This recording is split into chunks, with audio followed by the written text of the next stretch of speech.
And I'm going to briefly review what we did last week, kind of looking at this landscape we're going to recreate. I love this because we've created kind of a little cheat sheet that showed us kind of where we need to go. We figured out what all our blues can do. And also like burnt sienna, which I'm pretty sure is really the only, maybe burnt sienna, maybe burnt umber is the only other thing we're using. And we also, if you remember, did a we did a kind of underpainting layer in this section of burnt sienna, but very light. So those of you who went heavy on your burnt sienna layer like this, more than like this, struggled to get your blues on top, right? We did a second layer with blue and brown. And so I want to just remind you, let's go really light on our first layers. This is kind of the tubed white, either watercolor or gouache. One of the things that I observed here is that people went very heavy on this.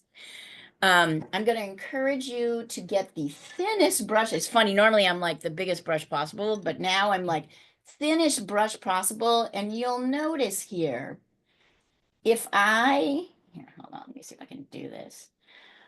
If I lay, oh no, that's too watery. Give me 1 second. I'm going to give us a little. We want our paint to be wet, here, like this. Here, put this down a little bit. See it? This is wet watercolor tubed paint, so my brush can be dry. If I go too heavy, see what happens? It gets kind of mucky. So I'm going to suggest you just do the point, get a teeny brush, and you're going to kind of drag it a little bit. Yeah, even then, you're going to maybe want to tint it a little bit blue. So I have this blue that I mixed. Yeah. You may even want to tint your white a little bit blue. That's kind of more what we're looking for, particularly over here, where it just kind of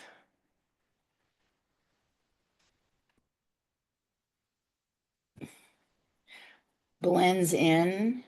We'll practice this, but I want to just point out this is probably a little too heavy for what's actually happening here. So anybody have questions before we get started? We're gonna actually paint it today. Yeah. All right.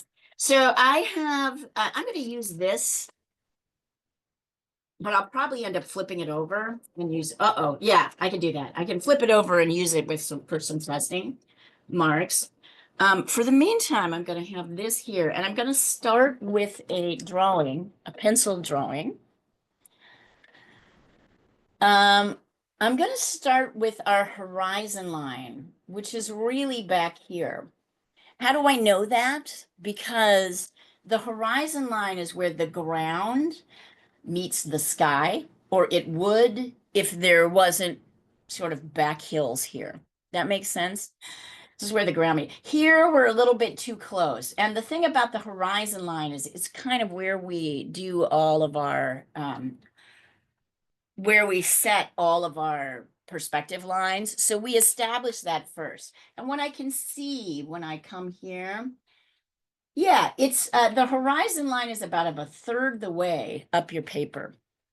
So when I come over here with my pencil, I'm going to actually kind of, before I,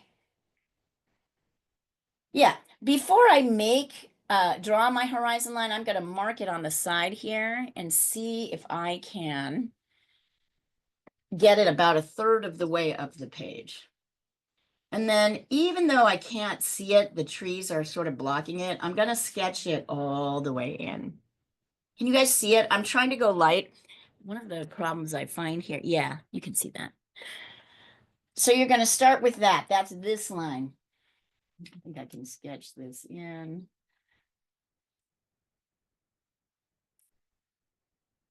Right. And then from there, I can kind of lay everything else down.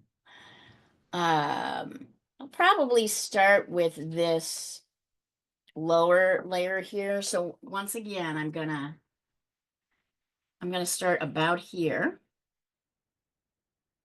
bring this across, right? That's this line. So that's and then I'm gonna come up here, make sure I leave enough room for this light here.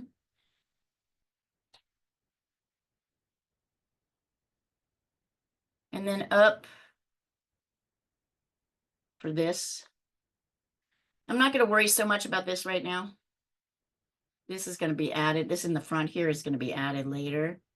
But I am paying attention to how my tree line relates to this light, sort of far away plane.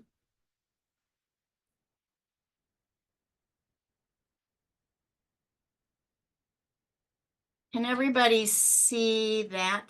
And now I can erase this line everywhere where my horizon line kind of interrupts my tree line that's in the front. So let's start there. Shoot, you guys really can't see this. I wonder. I'm just going to send a picture across the thread. Is that okay? I don't want to go any heavier or darker.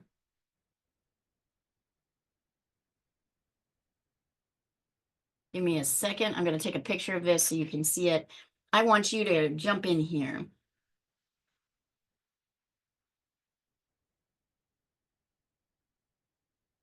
Okay, so this is step one. Well, several steps, but you know what I mean. Okay, and now I'll pop back on Zoom so you can see. And when you think you've got it, send it over. How's everybody's spirits today?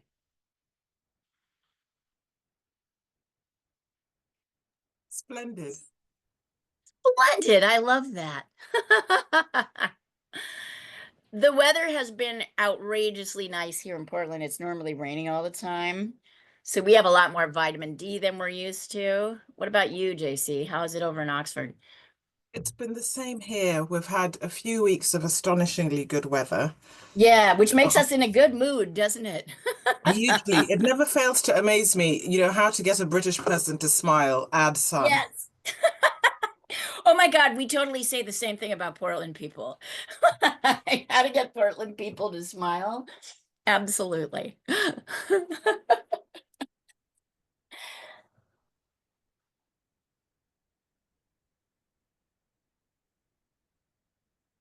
When I opened today window in our bedroom, it smelled of the air smelled of lilac.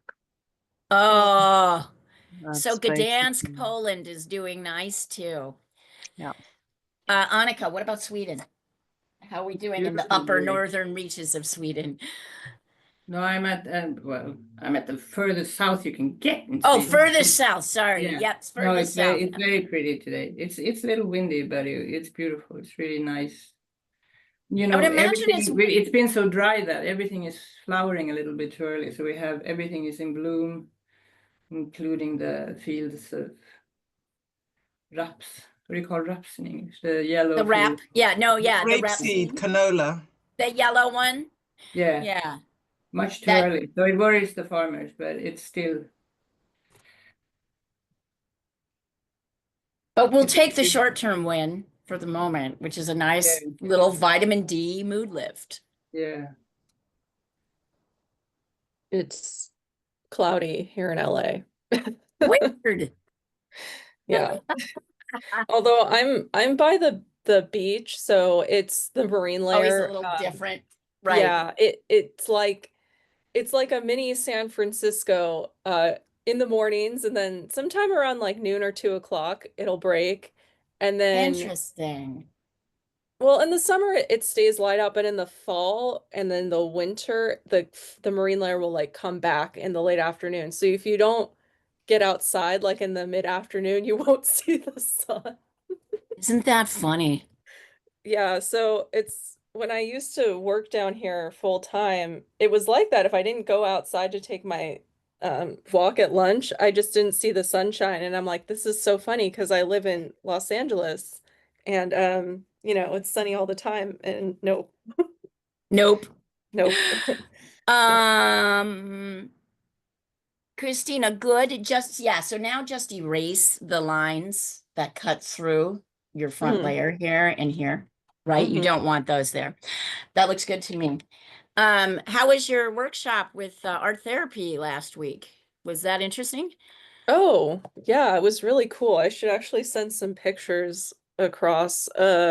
We made it was all with clay. So we made like these Oh, clay, yeah. So we made these clay rings in a group and we had to like make this giant clay ring and then each of us worked on our section in complete silence for I don't know, I think it was like 45 minutes, maybe an you see, hour. that looks good. And yeah, so and then we looked at all the different rings and it was interesting because it was like, you know, watch what other people are doing too. So that was like part like be quiet and then Right. see what other people are doing at the same Cool. time. Yeah.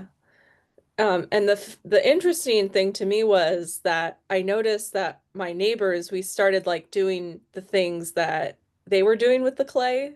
So you started doing your own thing, but then you started to pick up what they were doing. Yes, Um, the group thing. It yeah, definitely is an interesting, we are group creatures. yeah. Here's what will really trip you out. When you realize that you don't even have to be in the same room and do it, and you do it. Uh, Like it's Oh, really wow. weird. There's weird little motions where stuff is being kind of invented at this, you know, artistically at the same time in different locations. right. It's so Oh, wow. fascinating. Wow. All right, what am I looking at But the here? wonderful thing about clay is, of course, when you're working on the clay, you're working on yourself. More Yes. than any other, it's very much about the clay that is It's when so you're. moldable. Mhm. Absolutely. Yeah. Anik, I think you need to give yourself a teeny touch more room. Can you see where I'm pointing? On this line down here. Yeah, Can you bring it up just a bit? Because a there's bit, stuff yeah. happening here. You're going to want to do that. Mm-hmm. Um, and you'll see Anik actually added in this line too, which I'm going to have you guys do the sort of rest of this. Do this super lightly, Mm-hmm. these lines, if at all. Just kind of notice more where they start and end. So there, because you don't, and Anik, I think you brought this one up a little too high, so bring it down. Mm-hmm. So I'm Yeah. very lightly, this ends about here. I'm paying attention to where I start and end and trying to line it up with what's happening here. And then this does not come higher than this, right? And then there's these kind of dark areas here. This is a little bit, it gets a little bit kind of lighter over here. This guy has a real natural sense of balance. I'm going to send this over and you'll see kind of where I want you to end. We're not really adding in these trunks yet. I mean, part of me wants to, but I don't think it's the way he did it. I'm going to turn this off for a second while I take a picture. So we're going to work with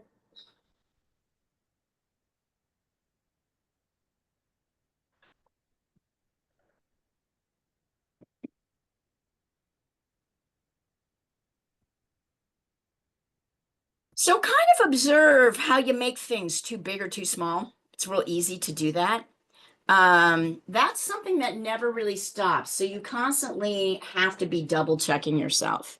Even if you've been doing this as long as Ani and you make beautiful, beautiful paintings kind of on the regular, I still notice, Ani, your drawing lacks in the precision that you need. Yes. And that's okay. But like if you're aware of it at the beginning and pushing Mhm. that a little bit more, paying a little bit more attention, you'll find you'll train your own eye to be a little bit more accurate, And that's why I'm right? here. That's That's why why I'm you're here. I know. And you here. notice I said you make beautiful paintings on the Thank regular. you. So it's not like you can't do this. It's just like No, now I'm thinking I've about that student again. But but you are completely right, because this is a journey, yeah, and honestly, yes, you can always learn something new, you and can that's why I'm always learn here something new. That's and what I coming back. said. I said to the young girl I was talking to, what did I say to her? I was like, I don't even know my style young yet, and I've been doing this 25 years. You don't have a clue. You don't, that's not your concern right now. That's not your concern. Just learn how to accurately draw and paint. Really, honestly, style is kind of the wrong word altogether, although they use it in art school all the time. It's really voice, and voice is with us from the beginning. If you notice the way that Annika like uses her brush with watercolor, it's very distinct, and it makes me really happy because Annika is this is a great. She's not painting the way exactly the way I paint it, but it's a great. Oh, hi, Sandra. Hi, Hi, guys. Sandra. Annika, Yeah, hi. it's a great. It's a great medium for her, right? Mm. It's a great medium. Would you agree, Annika? It's a great medium for you. I don't know Like, that. yeah, yeah. I really love watching you lay your pen. None of us are doing this exactly. I mean, all of you are doing great at it. I just really think that certain people kind of jibe to a medium. Watercolor really isn't for me. I like it enough, but it's not really where I want to go. And I can feel that in my own mark making. But you will find that as you start to do more mediums and learn more stuff, you're just going to see, oh, naturally, this works for me. And I love that aspect of art. It's it's all there. You don't really have to worry about it, but you do have to sit down and do it. So I spent a lot of time with this young woman, telling her, um, I asked her what her apartment looked like. I asked her what part-time job she had. I told her to add another shift onto her. I mean, I was like really bossy. I was like, here's what you need to do. When do you work best? Morning, evening? What workspace do you have? Okay, set up your workspace here to do this between X and X in the day. Add another shift so you're working 20 hours a week and you can bring in more money and show your parents that you're bringing in money. And then I was like, and then take an oil painting course somewhere else because you don't have the space to set it up, but you need to learn how to do it. And she was like, oh, okay, I could hear her like taking notes. Like, this is what you do, like how specifically you set up this thing. Mm. It's interesting, so interesting. Once you've got here, I think everybody is here. Have I seen everyone's? Let me check. Hi, Annik. Hi, Sandra. Oh my fucking God, look at these. Christina, that's incredible. Beautiful. Oh my Hmm. God, you guys have got to look at these things she did in the art therapy workshop. Holy shit. Oh yeah, they're like people were incredibly talented. I mean, they're not Oh just my therapists, they're artists too. God. Mm. This is incredible. Oh my God, Yeah. that looks so much fun. Oh my God, look at the little gateway. Wow. All right, I'll just be waiting to see your final drawings.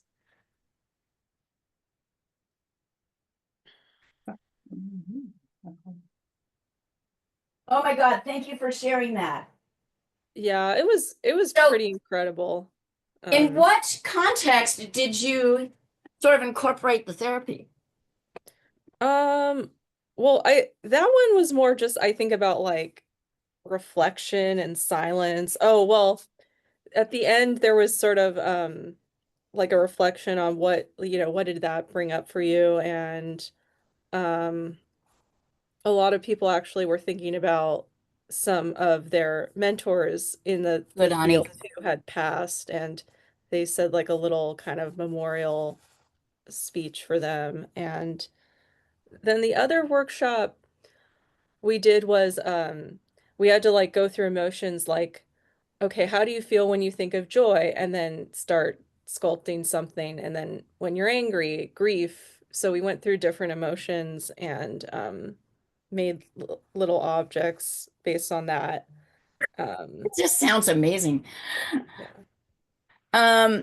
Anik, I just want to tell you, you need to add in these sections, the shadows on this side. Do you see that? That's you, Anik. And Annika, I would take the trees out in the front. I'd erase them right now. You don't, these are very light marks, and those pencil lines will dominate and get in the way of your background.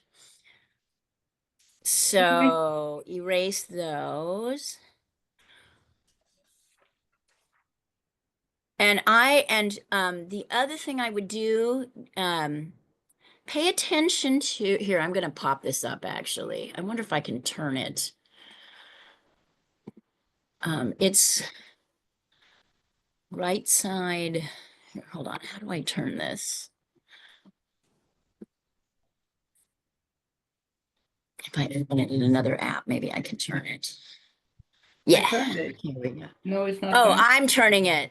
I'm Yeah, turning but it I on. already turned it, so I think. Oh, you did? Yeah. Here, hold on a second. I turned Oh. it sideways, so it's on the side. You mean you sent a picture of me that way? You sent a picture of it that way? I mean, I took a picture, but then it was weird, so I turned it so it would look like the way it looks, not the way Okay, got it. the Hold on other a way second. Let before. me look And at it. I've on this. erased the trees now. Okay, and there was one other thing I wanted to show you. I did not get your one turned. I have one that's turned. Christina, that looks pretty good, but also you need to get these little areas down here, Oh, the dark areas. I sent you guys a little sketch with mine. Take a look at mine, the sketch that I sent across. So you see exactly how much. Annika, one of the things I wanted to, I'm just going to show you the way it shows up on my screen, which is sideways. Yeah. Here, hold on. I'm going to pop this up. Okay. One of the things I want you to pay attention to, drawing wise, is you brought this line. This line is a little too high. You need to bring it down a little bit. And this line, which is the second blue line, really comes out to here. So if you look here and you see the actual source, now I'm going to move this down, stop the share. If you look at the actual source, you will see this is quite a big slice. Starts Yeah. up here. Yeah. Yeah, yours is down here. Or it's up here. Something is off here, or it looks like that to me from the way I'm looking at it. Now it's also sideways, so pay attention to this guy, because this guy, so we need as much of the slice here. Look at this is a big slice too. So I feel like somehow this line is cutting off what's happening up here and line it Oh. up. Okay. That's what I'm feeling like. These kind of things, how much space does something take up? It's easy for us to kind of make things bigger or smaller based on strange left brain ideas about how important they are or where they show up on the pigs. These are almost equal, these little slices. So it has to be as wide here, right, as it is here. And nothing can go higher than the tree line, but it does kind of match up with the tree line. So we don't want to scrunch this up or that up. And also notice here, if you'll see mine, there's like a couple darks here. I'm just working around the tree line, but the shadow on the ground, we really want to pick that up. This area is light, and we're not going to put anything here. We're probably not going to put anything here. Precision. Hmm. It's not just about precision, it's an awareness of how things are put together, like the pieces and how much space they take up. Um, Depending on how much in the foreground or how much in the background something is, we might make it bigger or smaller. Just because intellectually our left brain can't wrap itself around what's actually happening. So you kind of need to learn to see beyond the left brain expectations about what's happening with something. I'll continue to kind of push this until the end of time because I think this is the place where we try to rush it and then we don't get it. Did I hear Diana's voice? No, she's probably not. She's probably busy getting her show together. Sandra, how are things going for you? I'm very busy. I'm about to go to Spain on Sunday to look at my house, Oh, fantastic. which I'm buying without having seen. The house, you're going to get to see the house. Oh my God, how exciting. So hopefully I'm totally in love with it, and then I can just proceed here because I didn't want to jeopardize my job or my house here until I make sure that I want to live here. Are you flying into Spain or are you flying Yeah, to the south direct of flights, France? direct Okay. flight to Barcelona. My brother will That's pick me up. awesome. So yeah, at long last, it's very exciting. Yeah, because I'm kind of in limbo, you know. Yeah, Yeah, I think I don't know my timeline. I don't know 100% right. You that I'm have to doing figure it this. out. I know But that I'm you've buying the made house. movement. You've made movement, which is really fantastic. You've made very clear movement, Oh, yeah. which will direct things. It's a bit scary, but we'll see. Yeah, I feel at times incredibly sad about it, but It's brave, but it's good, Sandra. You'll be. Yeah, and emotionally, it's okay. I remember when Annika was leaving, it was a big emotionally for you, LA, right? Like, Yeah. Oh yeah. and Annika, you guys don't really know this about her, but I know it's enough about her. She always lands in the greatest places. She had this incredible house in, was it in Topanga Canyon or where was it exactly? Rainbow was in Fallbrook or close to Fallbrook. She had these, she always lands these incredible houses. This amazing house. It's hard to leave things that are good. do you miss it, Annika? Well, because of things happening in the United States, not so much. Yeah, I can imagine you must be happy you left. Yeah, I do. I mean, of course, I miss it in some ways. I do. But I was so done, you know, I was so ready to retire. I was so tired of always trying to find something that someone would buy, some work or something. So now I sing in a choir and I paint and I write and I just do whatever I want and it's wonderful. And it's And very you live in a beautiful. great place. So you left. I live in you know, right by the ocean, close across from Bornholm. So you can see Denmark on a good day, but you're in Sweden. And it's all like fields and farmers, and it's very open, lots of open skies. It's like you see forever just looking out through the Wow. an old farmhouse. I'm restoring it, painting it. And you left because you wanted to retire, and you were on a Yeah, my visa. visa was running out. You know, Trump shortened all the visas, so and also I had stayed longer than I thought I would, and I was ready because now I'm 69. I was 67, and so. I wanted to retire, and I couldn't retire in the United States. I was an American, or I didn't have any Because of a visa, right? Yeah. Americans won't be able to retire in America. Don't worry. You wouldn't have been alone here. But I think you're doing good. I told Diana a little bit about I know your cats are special in that, but I learned I was so anxious about my animals for about a year before I left. And because of getting all the papers right and everything, and with all the rabies shots and all the numbers that should have been in the papers when you did them and they weren't and all that stuff. And I just wanted to tell you that if you have problems, I don't think you do, because I think you have other papers for your special cats and all that. But if there's anything about that thing about you have to have so many rabies, just start over. Right. Just take a new one. Diana said that. I'm hoping not to do that, one. but I'm going to do it well in advance. Lion is okay. I need to do the other two. Yeah. And you don't want to give them extra shots because they already have one that's perfectly good, but in the end you just have to go, well, right. you know, and even the veterinarians are so afraid of doing things wrong that they don't really, yeah. Anyway, that's for a separate occasion, but I wish you all the best. Thank you. What about the car? That is the best. This is awesome. Sorry, Sandra, go ahead. What about the car, Annika? I brought a car, and you know, it took it took a long time. It took months longer than it was supposed to. And also in the beginning, it was supposed to go with all these other cars, and then it would have cost of just a small bit of what it did. In the end, it ended up going all by itself in a crate because they couldn't get the crates together. So it ended up costing more. But I don't know if I'm happy I brought it, but I mean, it worked. It did get done. It wasn't incredibly expensive. I don't know exactly how much it cost in the end, but it got more expensive because we had to ship it on its own. And then it takes, you know, months for it to get here. And then it takes a while for it to get through they really don't want you to bring cars. When you shipped it, did you ship it at the same time you were leaving, or did it leave afterwards? I shipped it in September and I got it in April. So Okay. there you go. But when All did right. you leave? When did you actually leave? No, I actually left in September. So I shipped it about the same time as I left. But I got here quite a bit before that.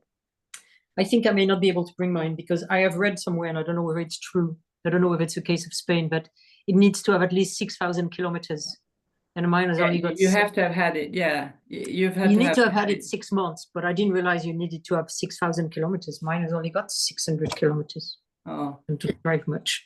yeah, 6 months, I would say that there's a lot of bureaucracy in that too. That was also a thing to make you anxious. So if you don't really need it, and you would need to buy another one there, and they're more expensive. yeah, That looks new. pretty good, Christina. Guys, I want you to continue this conversation. I don't mean to No, interrupt. no. I No, just we want to don't need move to. us to the next Yeah, yeah. stage. yeah. So, Sorry. Christina, your little tree is kind of leaning a little bit to the right. Yeah. You notice that? It's kind of, so you might want to straighten it a little bit Okay. as you get in. It'll look funny as it kind of like twists. It's twisting a little bit this way. I'm going to demonstrate the first step. We're going to work this area first because it's the darkest area. And if you remember, we have this very light wash that we do with burnt sienna. And I'm going to emphasize again, we do not want a burnt sienna this dark. We want a burnt sienna that's more like this.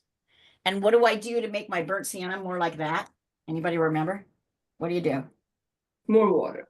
Yeah, more water, exactly. And we're also going to apply this layer wet on wet. So I'm actually going to start by wetting just my tree line here in the front, nothing else. So I'm actually just taking water, dipping my, here, I can really see it because I'm like, here, I'm dipping my brush in the water. So it's now wet. And then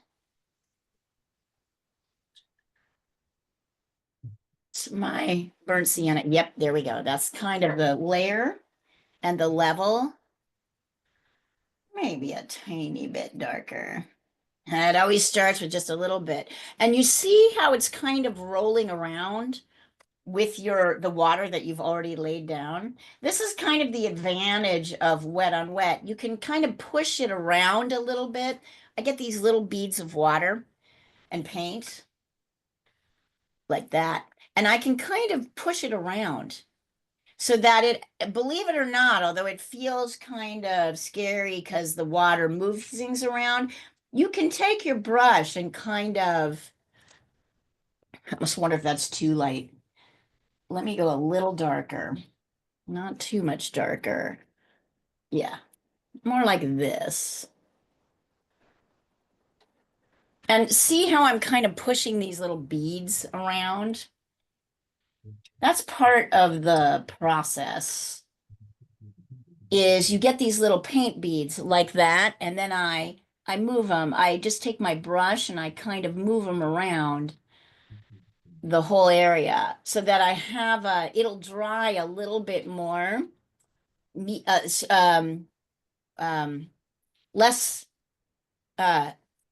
what's the word I'm looking for?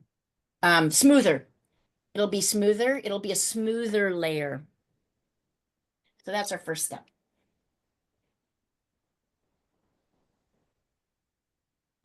I'm going to put this back here. It really helped to practice last week, didn't it? It helped me. I'm finding it helpful for myself. I don't know if you guys find it helpful, but I find it really helpful that we practice the layering without without having to do a finished picture. Yes, it was very helpful. Just to have like this sense of practice of how things might go awry. So many things can go awry in a painting. Excellent. Oh, nice, Anik. Very nice. Good coverage, nice, smooth, good values. You have such good values. Thank you.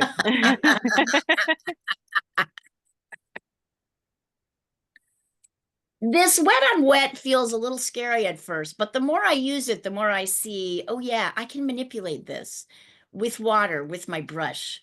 I can kind of move that little bubble of that little, sort of buildup of paint and water. I can kind of move it around. And if my surface is dry, it's harder actually to get a smoother finish. The water helps you. You got to learn to surf it. But I remember the first time I tried wet on wet, I was like, I don't like this. It is not for me. No. That's because you didn't go to a Waldorf or Steiner kindergarten and primary Oh, school. 'Cause that's what they start with. Is did they wet on teach you watercolor painting? No, they start off with painting wet on wet. That's how they teach the Really? kids. Yep, they teach the kids with wet on wet. It's so great. So you're telling me, little kids, like how old are they when they start this? Do you know? Yes. 6, 7? No, about 5. Wow. Yeah. God, they barely have But they like, only work in 3 colors at that time. Only 3 colors. that's And they don't fascinating. mix them. Right. They're just learning how to use the tool. Yeah. Right. Yeah, I was just thinking at 5, wow. I was thinking about my experience of teaching kids journalism in kindergarten and how they could barely, some of them could like work with a pencil and others really struggled with it. It wasn't so easy for them. And wow, I was just imagining a paintbrush. Well, they have these big brushes. Yeah. So it's And easier, so they cover more and they can it's work. easier to manipulate. And it's just very simple colors and very simple lines. But Wow. Wet on wet. So they learn how to, that's amazing, JC. You're right. I should have had Montessori instruction. that Steiner. Steiner, Yeah. Steiner. What's the difference?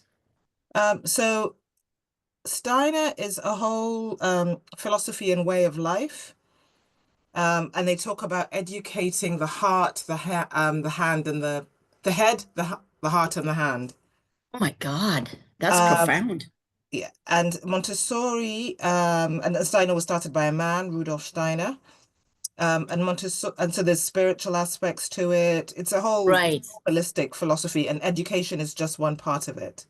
right. And Montessori was an Italian woman who looked at, and she was very interested in how children concentrate and how they can really, fixate on things in ways that even adults can't.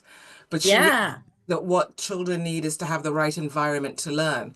So actually, it's thanks to Montessori that children ended up, even if they're not in Montessori, it's spread to conventional education with child-sized things. In the bad old days, children had to learn with adult-sized stuff because there wasn't really an understanding that children need the right environment in order to be able to learn properly. And the right size tools for their little hands and Exactly. I So have, Montessori was all about that. I have a question. What is the difference between the head and the mind? the head is, oh, go It, ahead. so yeah, so the head is referring to the mind in this. But you in said the it was science. the head, the heart, and the mind. No, the I head, didn't the say the heart, and the mind. And the hand. hand. I said the Ah, head, the the heart, and hand, the the hands. hand. Yeah, yeah, yeah. Yeah, I didn't say mind. Yeah. Yeah, what we are learning, not bad, Christina, not bad. I like it. Fascinating. What we're learning, of course, is the hand. Mm. What's getting in the way is your head. That's what I say a lot. That's an interesting way of thinking about it. And when I watch my granddaughter learn, I can see that the challenge with her is, for her, she really prioritizes the hand because she's so active. But the head, if she fights, there's a kind of a fight that's happening, and I can see it in how she learns things. There's nothing wrong with it. We all go through it. But you're right, JC, it's kind of the epic, like the sort of fundamental learning tools, the head, the heart, and the hand. I'm gonna look it up. I'm gonna look it up. I like this. Oh, nice, JC. Beautiful. Nice. Very nice. Love it. Good. I love how you guys are paying attention to the values. Excellent work on keeping your colors light. I felt like last time we kind of layered heavily, and then you kind of couldn't get away from this brown base. And now we are much more cognizant of that values. It's in general, it's a good principle. We're working with the darkest area, but we're going so light on these first layers because what we know is in watercolor, if we go too dark too quickly, we can't really take it back. Other things we can, right? If we can go darker in acrylic or oil and then just wait till it dries and layer on top. And actually, the more layers, the better. But watercolor is this much more finicky, precise process. JC, I'm gonna go get a book on Steiner. I'm gonna go learn that right now. I I have, can send you some links. that would be great, but I might get a book Mhm. because I'm getting on a plane tomorrow, and I Oh, would love to have a. yes, get a book. I'm getting a book. I'm getting a book. Thank you for that. Because that might help me in my framing this conversation. I feel like I'm often struggling to say, why is it that your head is getting in the way? But really it's the head and the hand need to be able to work in concert, and those are the hardest things. Same with the tongue when you're trying to talk, right? When you're actually trying to voice words, like the understanding comes much more quickly than the actual, making the tongue do what it's supposed to do when you're talking. I can see my granddaughter is just like, she doesn't want to say words, but she's totally able to convey. She's really physical. She can totally convey what you know what that kid wants at any one time. There's no question. She's very good at communicating. So she doesn't want to, the words are the hard thing, which makes sense. It makes total sense. That whole understanding versus the wrapping your tongue around it. It's a funny thing. Anybody else? Do I need to see anybody else's before we go on to the next phase? I'm letting this dry too.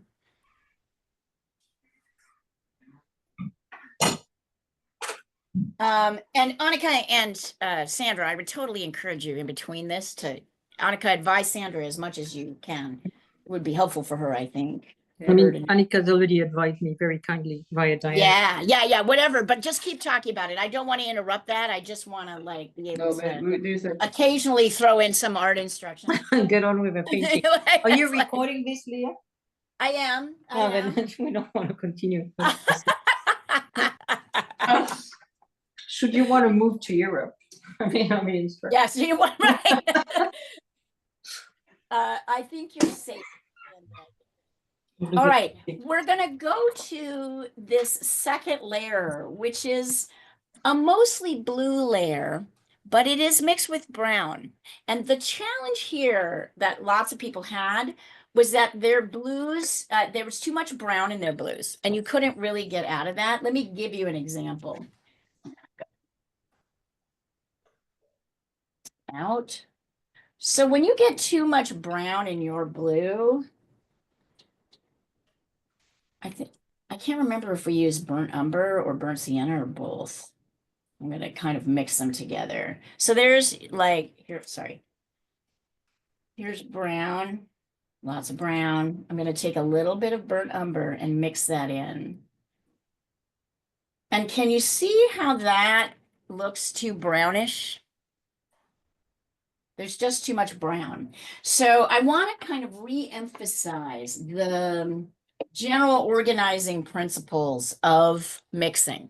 If you're going for something that's blue-ish rather than brown, when you're mixing two colors together, and we're mixing these colors because they're neutralized. In a sense, they're like a blue and an orange, which is a complementary colors, right?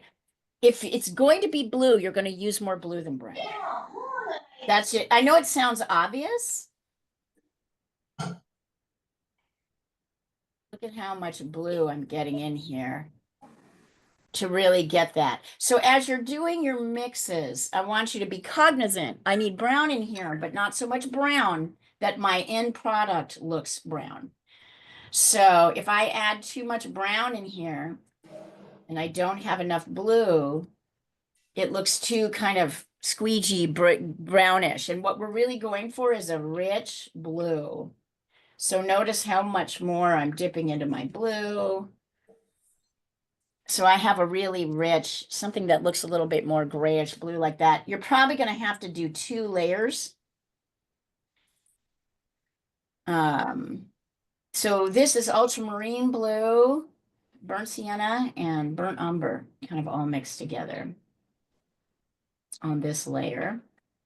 And we're going to go dry. We're going to go, and I'm using as big a brush as I've got, which isn't very big.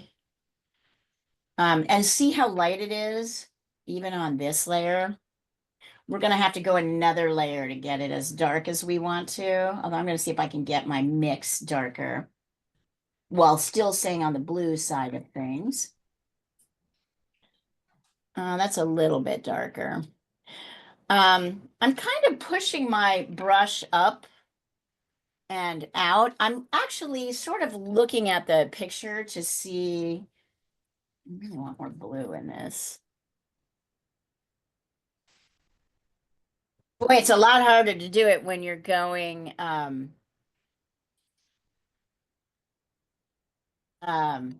when you're working so big, isn't it? I'm finding I'm having to mix a lot more color. Oops, shoot, put that in the wrong place. Take that off. Okay, notice I had my little blanket there, my blankie. Notice whenever I grab more. Yeah, definitely this will require another layer. I know we were just doing a little sample, it feels like. But I'm glad we got this in. So it's still looking a little bit mucky and murky. And if you want, it's kind of brownish blue down here, dark as well. So you can also kind of mix, and we can just go wet on wet for this. See how there's a little bit, there's mostly just brown here, kind of here, and here. It's still a brown blue mix, but now I'm kind of emphasizing the brown, so there's more brown in the mix.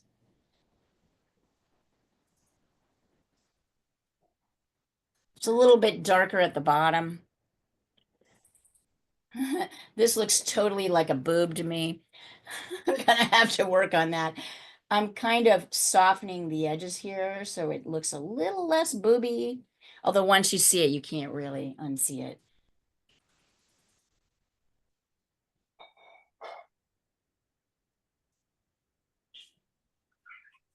Still, it's looking a little flat, but I think it will do. I still haven't figured out what. I'm gonna do a little playing around with some stuff.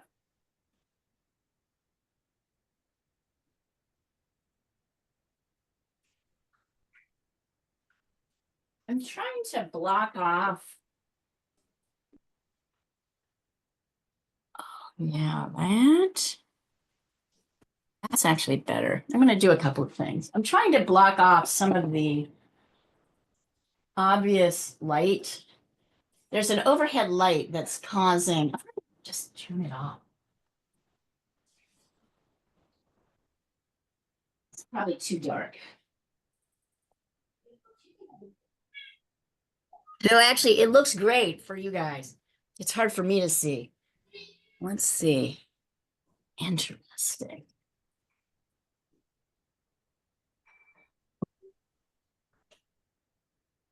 Uh-huh.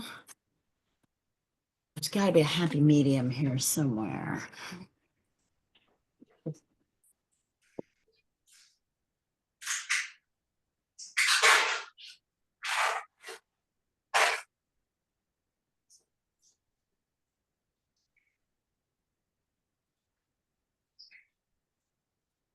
While you guys are getting there, I'm playing around with a couple of things here with my light.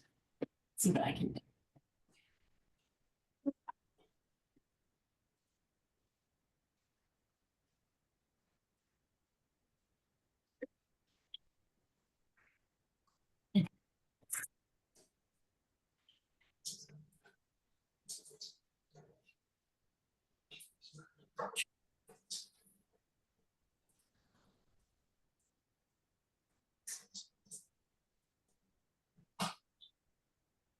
Let's see what happens. Okay.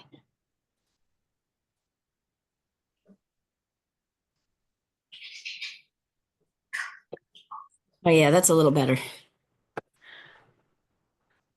That's a little bit more like what I see here. Okay, good, good.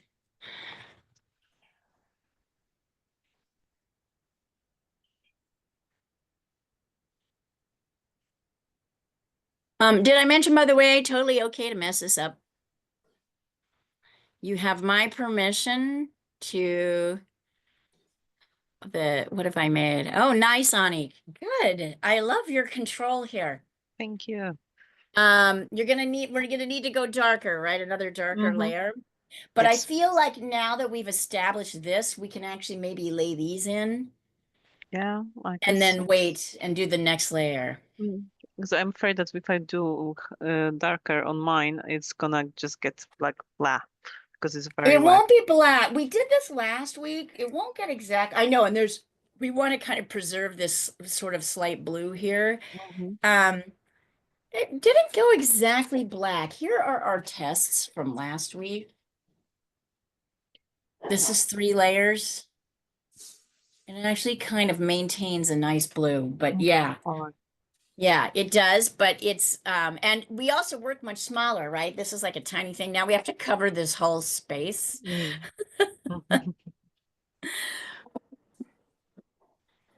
I'm gonna try and do that with all our lessons. Um,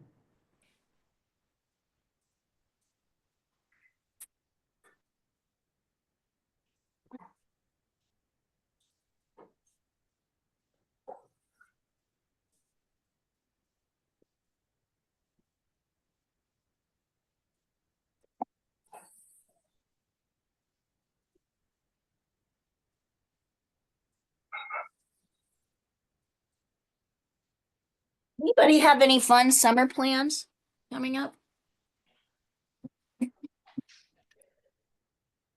Being here, doing more art. Mhm. Yeah.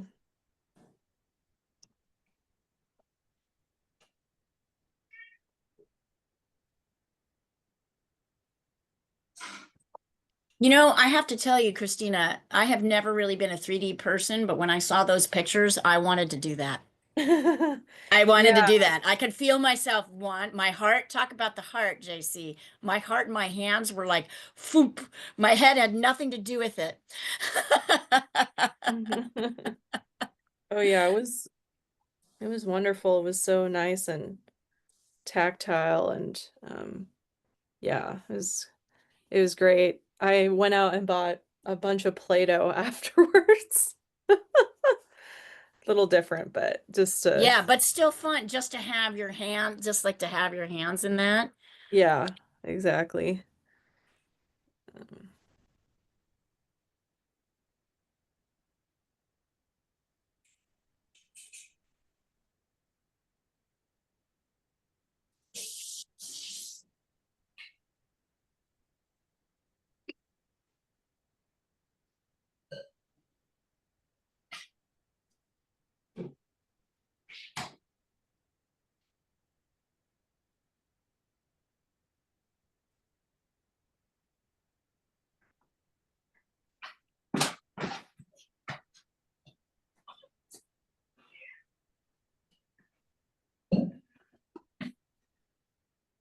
I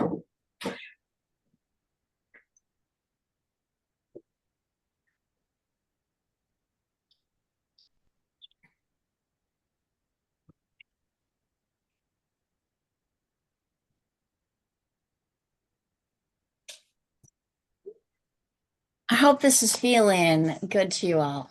Mhm. Should be really, we're going to start laying in these back blues next, and you're going to see the difference between a muted and an unmuted blue.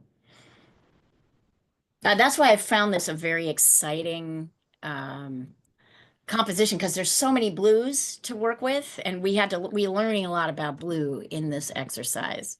What's a warm blue? What's a cool blue? Yeah, it's awesome.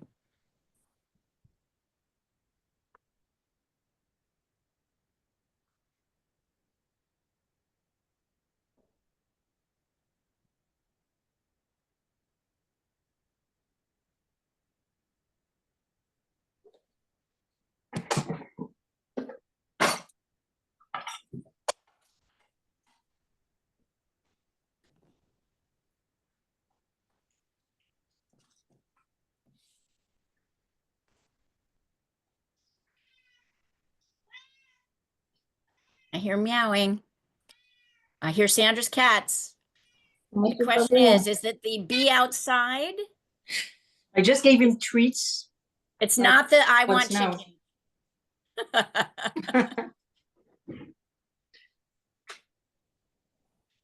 Sandra's cats are very expressive.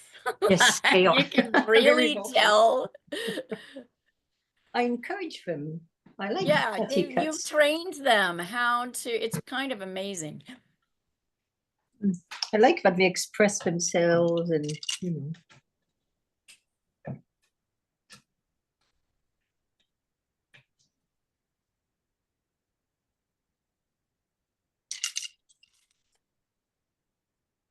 I saw many great blue herons this morning. I went kayaking. Oh, nice. how It's one wonderful. of the I'm so things- glad you're back into that and doing that. That's awesome. Well, this was my first day today. It's something I'm going to miss a lot. I mean, I'm not going to miss painting because I'm going to continue painting with you guys. But Yes. I miss kayaking. But you know, Yeah, there's you got kayaking to- there too. Except You got to do a lot of great stuff. You set up a pretty good routine for yourself. this is why Cool I thing. hate leaving. But you know, this is why I hate leaving. No, I mean, particularly selling my beautiful house. your really beautiful house. So, but You ought to send us a picture of your house. It's so great. the new one or the old one? The old one. It's a beautiful house. Yeah, it's a very beautiful house. I don't, yeah.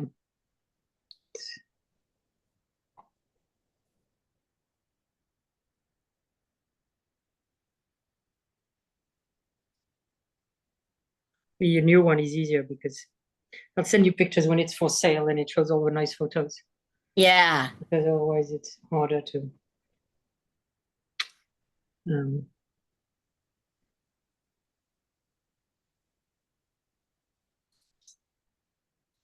But it'd be very nice to be close to my brother. It's going to be an amazing adventure.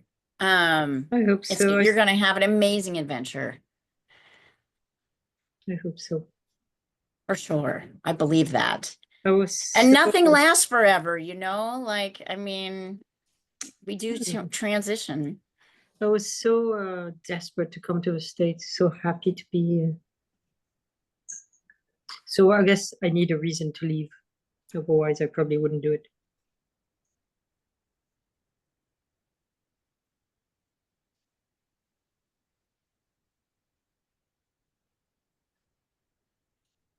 I'm painting. Yeah, well, it's a good reason. Oh my God. Oh my God. You're welcome, Sandra. Oh my God. Lord preserve us. Heaven help us. I'm sorry. I think I might have heard somebody send something over. Let me take a look. And Sandra, of course, you can send over what you like. Christina. I'm painting for the first time in weeks. Not bad, Christina, not bad. So watch those on the next layer, watch those swoopy lines. Right now we're going to be kind of floofing a little bit. Do you like my very professional term of floofing the brush? We're kind of right so that we don't have these crazy lines. You'll notice I softened a little bit here, Mhm. kind of around the edges, which you can do by wetting your brush with a little paint and kind of pushing the edges so it's not so so it kind of pushes beyond the pencil marks. Ooh, nice, Anik. Very good. Good job, you guys. I'm going to wait a minute. I would like to move into this. Well, I'm going to talk about this. I won't exactly jump in there yet, but I would like to talk about these two. Can anybody say these are obviously different blues and they're just going to be pure blue? And my question is, there's differences between them. One is warm and one is cool. Which is the warm one? The bottom one. Yeah, exactly. Good eye, Sandra. It's kind of more purpley. This top Mhm. one is a little bit greener. So when I come and I look at my tests here, right, and I'm trying to figure out, I can definitely see that ultramarine is kind of the small, this one, maybe cobalt. Hmm. Actually, cobalt looks a little closer. I might try cobalt. Anyway, you could use cobalt or ultramarine, I think, for this bottom one. And the top one, maybe phthalo. Actually, this turquoise I have, if it's controlled a little bit, maybe Prussian. Prussian's not quite green enough. Mm. So I think you'll need either a phthalo or maybe a little bit of phthalo and turquoise. I'm going to mix together. And because these are soft edges, I am going to do wet on wet again. So I'm going to clean out my little brush area, my mixing area here with a little bit of water so I can get more pure pigment. Right? And it's not mixing with my mucky other colors. I'm going to try this brush. This is a big loopy brush. I'm going to get this area wet and I want to be really careful to preserve this white here. I don't want to get anything on this area here. I'm going to start with cobalt. And then once again, before I lay anything down, I'm going to test it here. Yeah, I like that. I think that feels, it's not too dark. No, I think that's pretty good. So then I'm gonna, once I've wetted that, look at the difference between this pure blue in the back. And this is cobalt, by the way. I'm really liking. And I'm getting a little bit darker with it. Probably because I've got all these little beads I can pull around. Look at the difference between this pure. That was me getting a little bit of blue in my white. So I was scrubbing it out a little bit. And I'm also sort of softening. It's not a heavy edge. It's kind of a soft edge. Kind of moving those little beads around so they absorb up. See how I'm kind of softening? I may have to do another layer. Really? Oh, come on. I'm kind of pushing up, moving those little beads around. I still want this to be fairly smooth. I don't want to see so many marks. So that's why I'm pushing these beads around until they kind of absorb in to the paper and dry more evenly.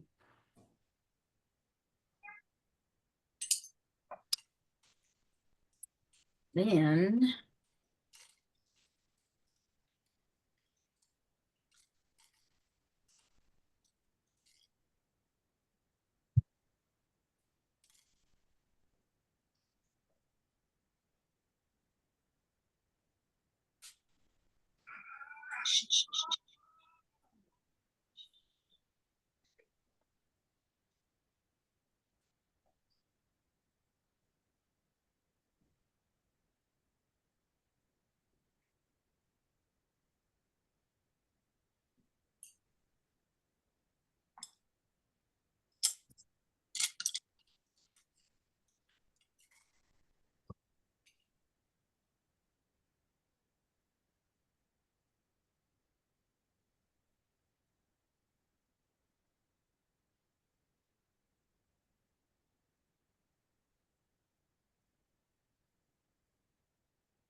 Annika, Huh? did Yeah. you get any news from your peacock? No, he disappeared. Oh, what a shame. Oh, no. Yeah. Fuck. We were we were very particular about what we were feeding him and stuff, and we left very specific instructions, but I don't think, or something Yeah. happened. I mean, you don't know. He just I don't didn't. know. That is why I'm going to release my turtles in the wild. Yeah. Nice, Monique. You're gonna have to go darker than that, honey, because you can see this is a very rich dark, but Mhm. oh, I like that. Nice.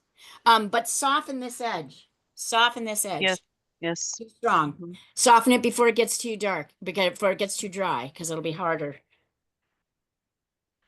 When you see it, do you guys see the difference between that and what I'm doing here, which is wetting my brush and kind of pushing? This is a softer edge versus this straight edge. This is a straight edge down here. We want that straight edge here, but not here. Because of course, the next thing we're going to do, and I'm going to try mixing a little turquoise with a little phthalo. See if that works. Just on the back here. Yeah, that's a nice, lovely green. So I'm going to start with, once again, wet on wet, water. And then I mixed my phthalo with a touch of turquoise. If you don't have it, you can use phthalo. You can try other colors, maybe a little bit of green, maybe a little bit of yellow. That will make this. And notice that the value of this piece is lighter than the value, a little bit lighter than the value of the bottom piece. And I'm also kind of letting them run into each other a little bit at the edge. I'm definitely going to have to darken this. Not this. I think this will be fine as it is. And if I wanted to, I can even pull, I could take a little bit of my blanket here and pull a touch out, like what's happening here.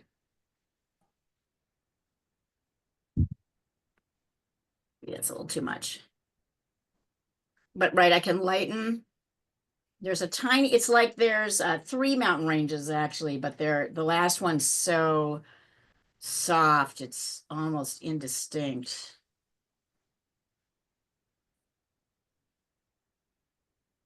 Yeah, not bad. This kind of drifted a little bit into here, but I don't think it's problematic. So we're kind of balancing out our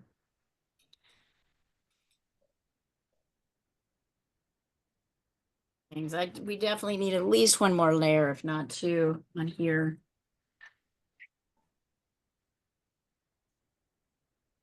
We're going to go much heavier now.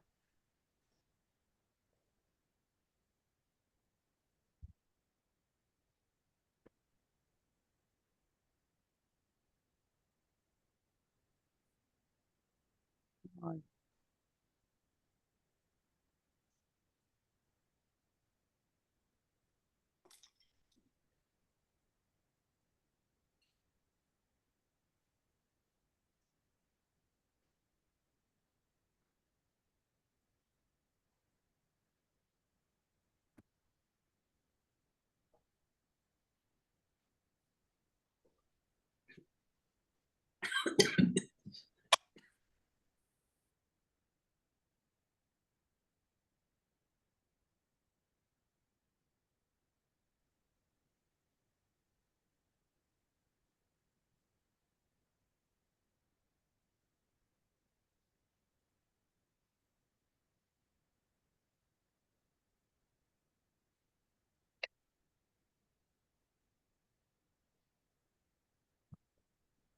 Let's see.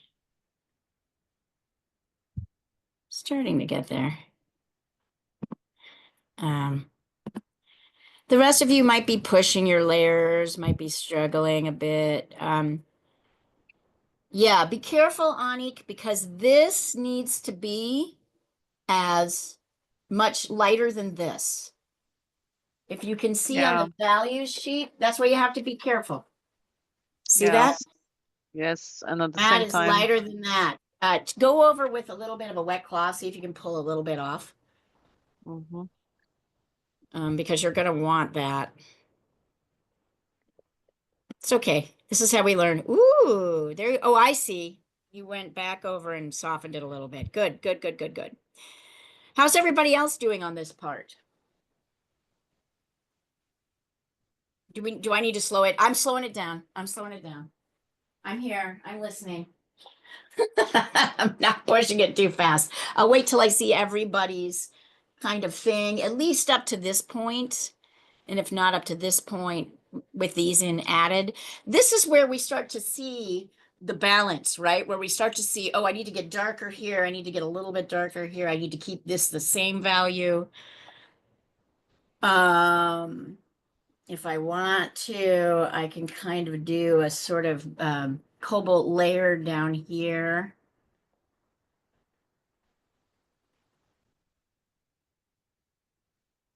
That's just this little shadow here.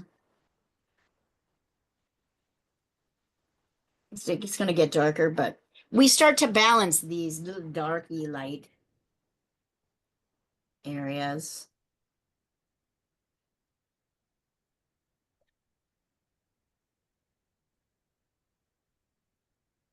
And then you're really going to start paying attention to the edges because now you've got to make all your edges soft, right? Not so rigid like the pencil line. On these top layers, we want more softness around the edges here because these are trees. So yeah, slowing down.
Really.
Vincent.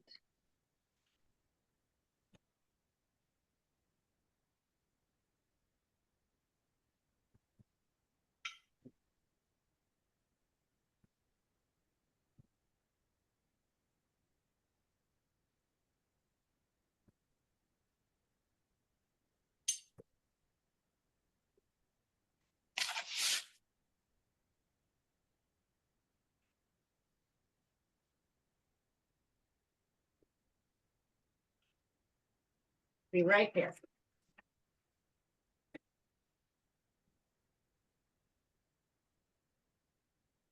Let's see.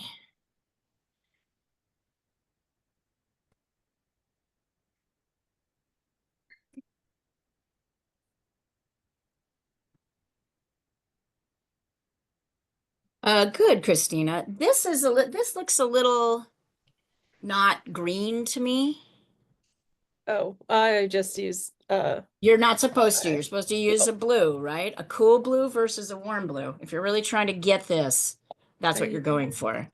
I And use and while my trees looked like boobs, I'm definitely seeing penis action here on your tree line. So, like, let's work on that on these next layers. Not insulting. Obviously, body parts are really part of this, but let us now start to, yeah.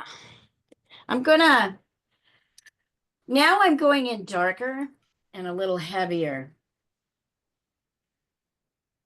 with my blue and my brown. Because now I want my blues to really,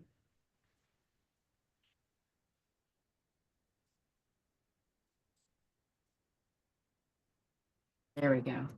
Now we're starting to go. So now we're getting heavier. I almost feel I'm adding a touch of Prussian blue in here just because Onyx here, that's her favorite color. And also because I'm wondering if it can darken things a little bit. Once again, I've got this.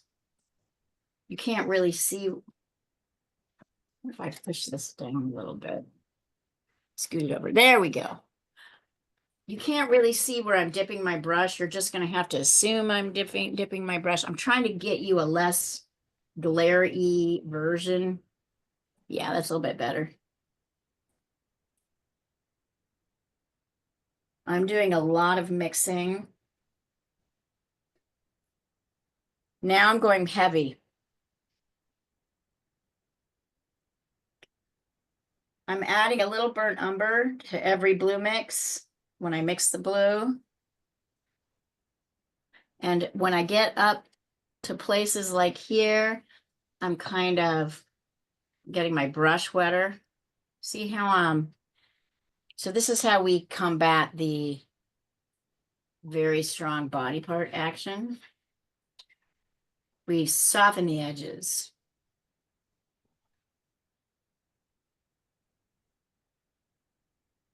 And I'm finding I'm having to consistently go back and mix it to get it as dark and heavy as I want it. I might even have to go in a fourth time.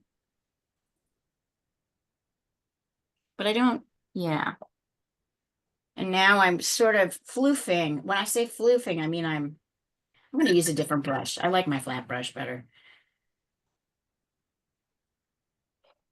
I actually found that the brush I was using wasn't doing the job that I wanted, and that's an okay thing. Yeah, this is better.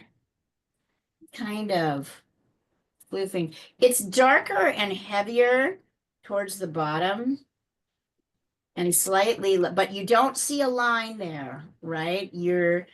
It's a transition that's soft. So you see how I'm laying, dang it. So you see how I'm laying a dark, heavy line down here like that, but I'm not letting it sit there like that. I'm then pushing it up. So my flat brush is kind of working more for me in this way.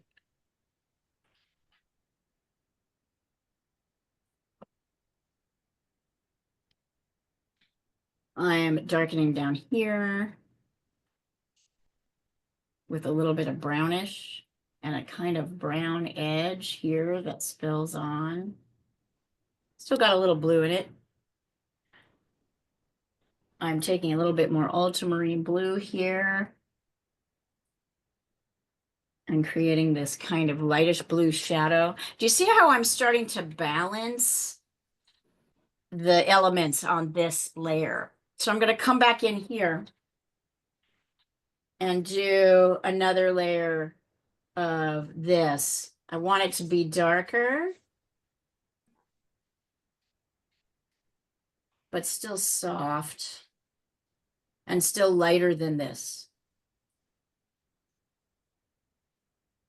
Still using cobalt for my, oh, that's a little darker than I wanted it to be. So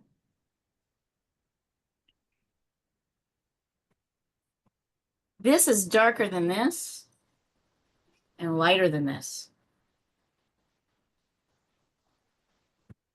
There's a little verticality that we're going for in these layers.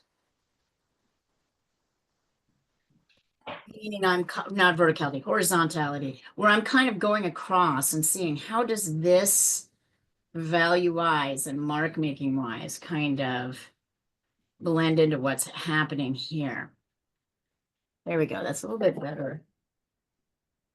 Still haven't solved the, yeah, it totally looks lighter here than it is. It's a little bit lighter. I'm going to try and address that.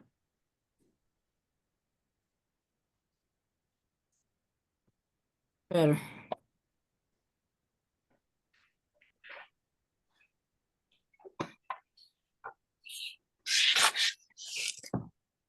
I can't get you farther than that. Push you up. Better. Sorry, I'm trying to get you to see everything. So this is the kind of value balance we want. It's okay if you try this and it doesn't work. It's not really about finished product. It's about trying things and learning.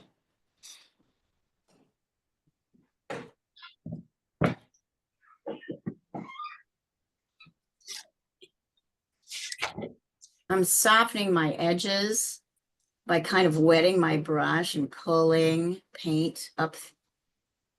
So I've got this little bit of a ragged edge rather than a strong hard line like right here. This is a strong hard edge.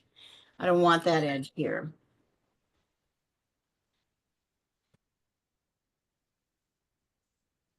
I might even just try going over with blue. This is just ultramarine blue on top of all these other layers to kind of add a little bit of a blue element in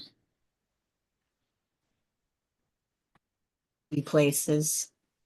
Yeah, I kind of like that. Try. And I want to soften this edge here. So I'm really,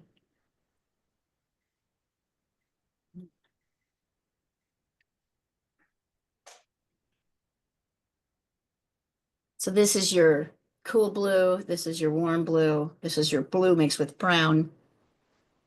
This is a lighter version of your blue mixed with brown. This is a little bit of brown mixed with some blue. And these are whites, right? We want to keep those unsullied because we keep the whites.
Everything is darker towards the bottom here.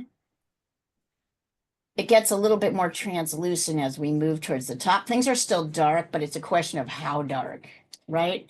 Down here we have these beautiful, rich grasses. It's just thicker, more shrubbery. So you can see I'm kind of, but this is too hard an edge, but I'm kind of darkening and then sort of pushing up to soften that edge.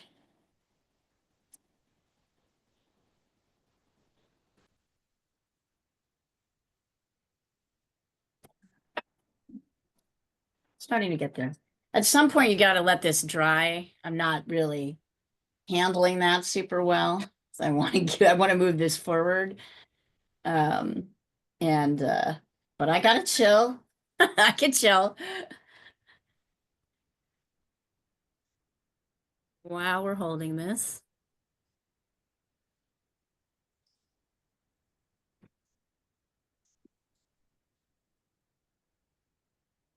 Take a look. Let's see. JC, nice. I would say as well, did you use oh, you don't have a cool blue, do you? You really don't have one. So this is cobalt. All right. I want you to order yourself some more paints. You deserve it. Okay, so what paint should I order? Did I not send you a supply list? You did. So I've got ultramarine, which was the top actually, but that's and cobalt. No, so you want phthalo blue. Phthalo blue. I shall order. Phthalo blue. But also look at the whole list because the supply list will have all the colors. Get all the colors. The supply list only lists, hang on, which are the blues? It says it doesn't have phthalo blue on it. It has doesn't. Oh, no. Oh, sorry. It does have. Sorry, it does. So phthalo and Prussian. I'll order yes, those. Phthalo and Prussian you'll love. Also, the other thing I want to show you here is you have a separation from your dark bottom edge here that isn't really happening. So let me pop this up so I can show you. Just yeah, show me. And then show it to you. Hold on, I'm going to pop this up so I can do that. If I can figure. Oh, come on. No. I'm fighting with my Zoom. Here, hold on. Here we are. All right. Share here. Right here. There's no white space here. Oh, okay. Really. So you see how that dark really sits out here and it stands out? These are all really nice edges. Love this. We're going to go in with more blue, but this comes right up here. Okay. Yeah. And then this gets a little layer darker too. Not quite as, maybe more like this value. Okay. Yeah, nice. Okay. Ooh, Anik, there we go. Anik, okay, so Anik, two brown. So I love your transitions here. So now I want you to go over with just blue. You've got a bit too much brown here, and that dominates. And this is too, you want to get back to the blues that are here. So now I like it, but I want you to stop using brown and start using blue on top and see if we can knock back some of that brown. So it's just paying attention to, I see you got the darkness, but you got too brown on the mix. It's hard because we do many layers, right? Like I'm gonna do that just basically the blue, the ultramarine and over when it gets drier, when it gets drier. I have a couple of these white spots here. I'm gonna see what happens when I add the trees in. But I'm a little bit struggling too. I'm not, just so that you know, I'm not just going, oh, you guys, I'm not doing it exactly right either. I'm trying to get this to cover up and it doesn't want to. Anyway, let's see. Yeah, you want little bits of that brown peeping out, but you really want the dominant color to be blue, which is tricky. You might have mixed the blue brown right the first 5 times, and then the last time you just get a little too much brown. It's like, eep. Another reason to kind of test things on the back.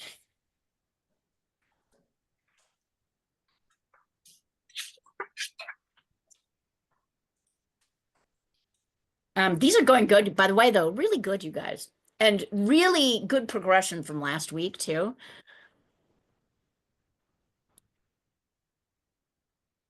So you see how we're kind of constantly working now, these three planes, a little bit in here, but mostly these three we're trying to balance out. This is the darkest, this is the second darkest, this is the lightest that has paint on it. You know, obviously this is the lightest and this is the lightest.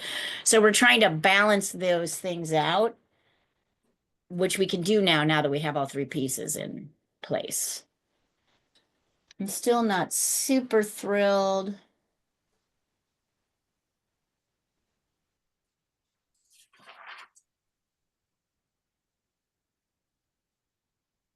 I'm trying to soften this edge by getting a little bit waterier.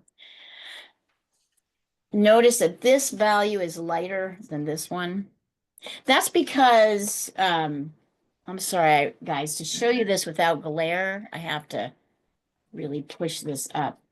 That's because this plane is farther away. This is a plane of trees, maybe. This is a back hill. And the back hill, as it gets farther away, gets bluer and lighter. So this back hill is closer to us than this back hill, and we can tell because it's a little bit darker in value than what's happening here.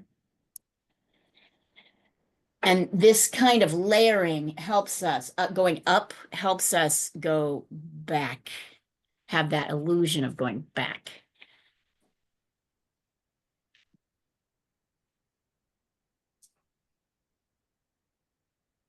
There also comes a point where you got to wait for your paint to dry a little bit. But that doesn't stop me from wanting to muck around with this.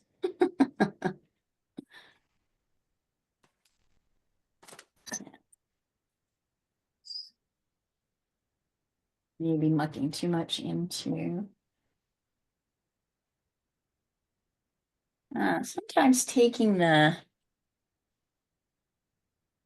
if you're very light, you can sometimes, while things are still wet, kind of soften the edge with a little bit of your paper towel too. That can go awry, though. Sandra will tell you this, with her experience with watercolor, right? We go to this place where you try to pull things off and it just doesn't, it won't do it. It just won't do it.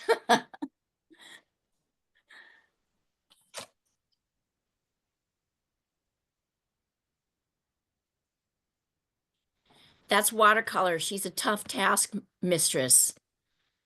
She definitely bosses us.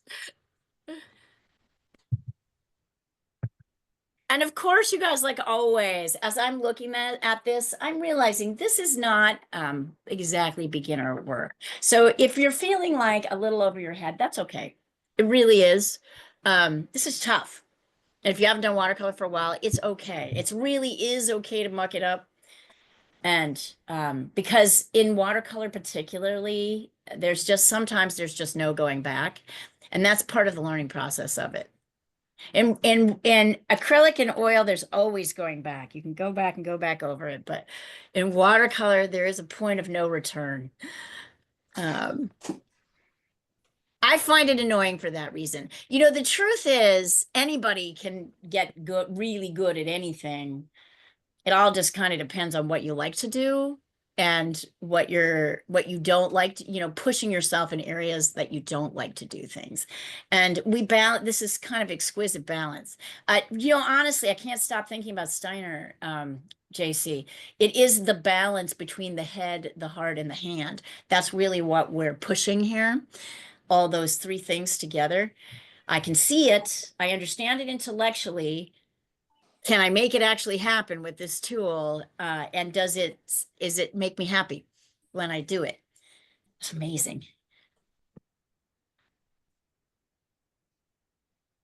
Nice. Okay, nice. Love the softness, Anik, of the, yep, you're getting there. Absolutely. Okay, so now we've got 15 minutes before the end of class. Should we just try to push, should we not try to get these things in, or would you like me to try and show you guys how to get these things in and we do our best and move on to something else? Maybe that's the best thing to do. All right, so the trick here, if you remember, is we've got wet watercolor tube paint, which I have put down here, or gouache if you've got it. But we don't just want to lay it on, because if I just lay on this, right, it's too thick and too heavy. So the challenge is to test it. Yeah, I think you want to get watercolor, white water tube watercolor on your brush, dip it in water, tap it off, and then kind of drag it a little bit here. So this first tree, and look at, you need it to be dry. I think I like that. I'm tinting this color blue a little bit. I'm going to test it first. Yep, I think that works. Well, I think it's more blue up here. So even though, although it's kind of whitish down here by the trunk, it's bluer up here as we get up and darker. So I'm just dipping back into and soft.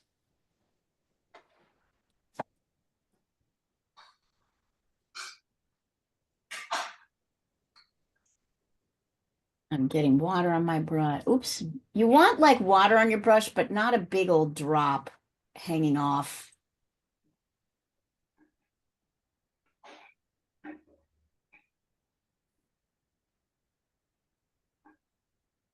I have a tiny bit of white. I've added a lot of blue. I've made it watery. I've then tapped it off so it's not drippy. I'm adding more blue. See how up here the tree branches are a little bit, but they're soft. I'm almost letting that tree branch in some ways melt into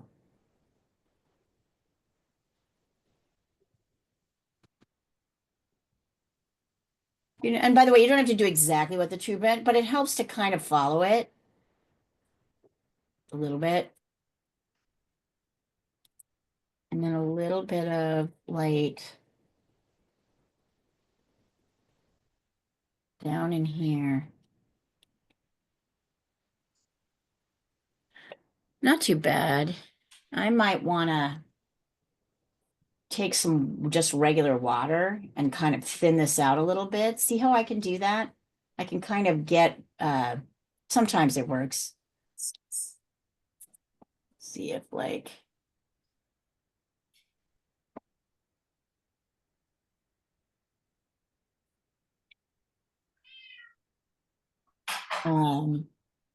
that's ish what's happening. I've got white on my brush. Wait, let me test it. Is this too white? Nope, that's pretty good. Water. And then here, I'm kind of dragging. Oh, that's too heavy. Watch how easy it is to get too heavy. So I'm really a light. I'm kind of almost propping. And here.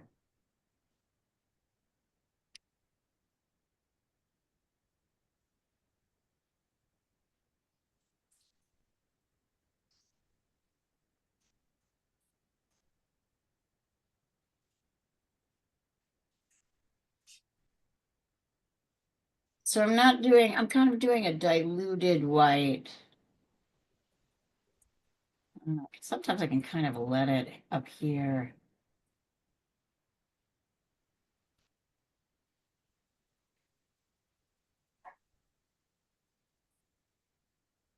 And then if I want, I can go back in. There's a couple of little lights in here, but I don't want to get too heavy with this. Remember,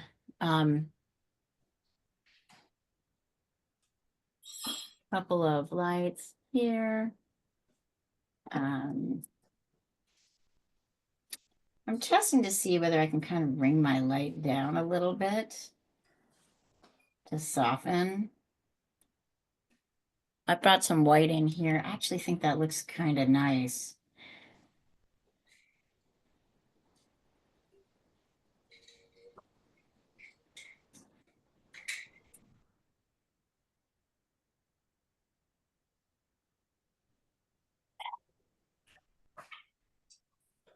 A little bit my white is looking diluted, so I'm going in for a new area. I'm going in again.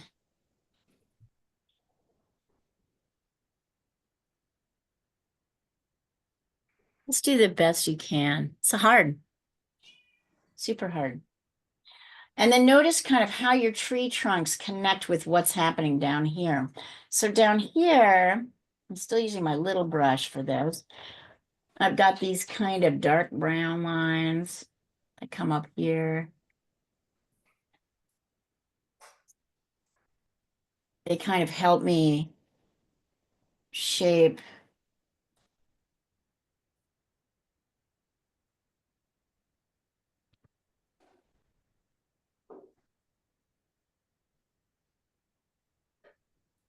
I'm now kind of looking at the detailed area here. You might have to look on your source for that. I'm also bringing my little trunk lines down here because they come kind of a little bit below. They don't start right here, right? They come a little bit below. Some success. I'm going to say complete success.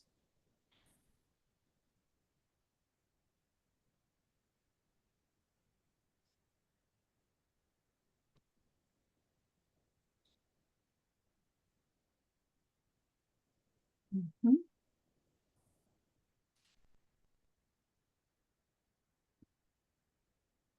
There's a lot of bumpy areas here, so don't feel too bad if you don't quite get it.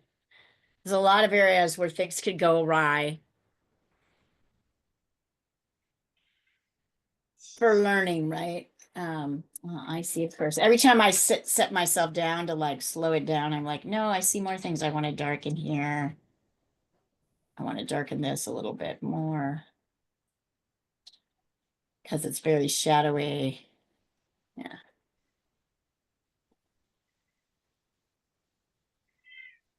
That's a nice little contiguous. I don't know, it's neat. You might not get exactly what is happening, but you might get something, an effect you like. So we're just like learning how, by looking at this person and trying to see what he sees and do what he does, we're kind of learning how to layer, how much time things take, getting darks and lights right. Yeah, it's kind of cute.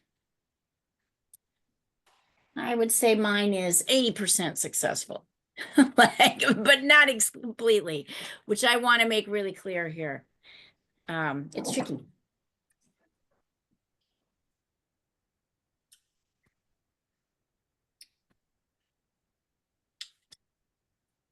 And if you want me to show you something, let me know. It's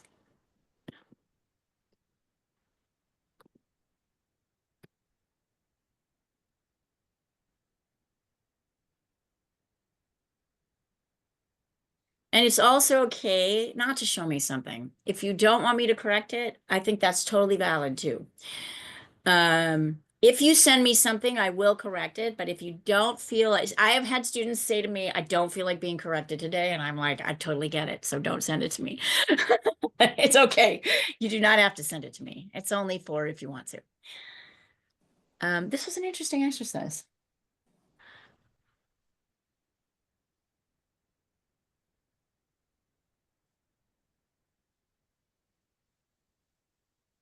Let's see. Oh, starting to get there, Anik. You could use way more. So let's push the blues down here, Mm-hmm. right? Yeah, nice. Start maybe adding some blues up here. Yeah, I wouldn't touch the background. I would like try to kind of Uh-huh. soften with water and a little bit of just cobalt blue or ultramarine blue on top here. Kind of work around your trees and this is really more blue. So you can make this more blue. Do you see Yeah. how it's really blue here? So yeah, Yeah. just push a few more. The trees on the left look good. This looks a little anemic here in the center. So push your Yep. blues down here and I think you'll have more Mhm. balance all the way through. But good. It's hard, isn't it? It is. I'm not really very happy about it. I No, think that I'm like only 80% happy, and that's like I think it's okay. You don't have to be happy with this. This is tricky. We're learning. Annika, interesting. Let's see. Annika, can you turn it so I can Yeah, see I'm it? going to. Yeah. I feel like No, that's wrong. Now it's even more wrong, right? Yeah, no.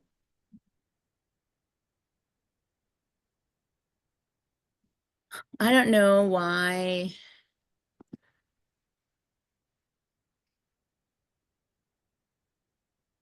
I take, I mean, mine is longer, and I take the picture like that, and then Yeah, oh, I see. I when just I rotate can't. it, it looks weird, but I can I mean, rotate. okay, I would say there's things I really You like want that about upside down? this. I feel like you got kind of you're kind of pushing the purity of the color a little bit more. Let me see. Here, hold on, I'm gonna pop it up and I'll show you the things I like and the things I would push if I were you. I hold on. Let's see. Here we are. Okay. So I think that you've kind of lost your edge here, right? So this edge should the green should run right in here. I do like what's happening up here. I do think this value is good. I kind of like some of the things that are happening here, but they feel a little disconnected right now. Yeah. So I would go over with just a wet brush and see if you can and soften edges and make Yeah. a little bit more consistency. Also, this area needs to be much darker. If you look at what's happening here, on the source, you'll see it's much darker down here because there's a shadow. It's not as dark as this, but it's probably as dark as this. But it's interesting. I see what you're doing. You're kind of pushing the purity of the color more. This is really more of a neutral, which is more what's happening here. I'm not going to tell you not to do that, but I will say, try and get a little consistency in here and darken here and see what happens. And pull your greenish blue a little bit down here. Okay. Try those things. Hi, Diana. How are ya? Did you just come in to say hello? Yeah. Yay. Hey. Hey. Well, how's it going?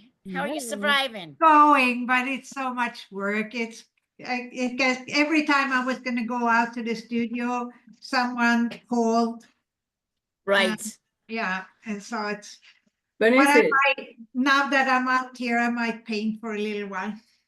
Yeah. If Sandra and Diana, if you want, actually, if anybody wants to stay on, I'll just make, I'm going to make I was Diana the about host. to jump off actually. I'm going to No. stop the recording now. Stop the recording.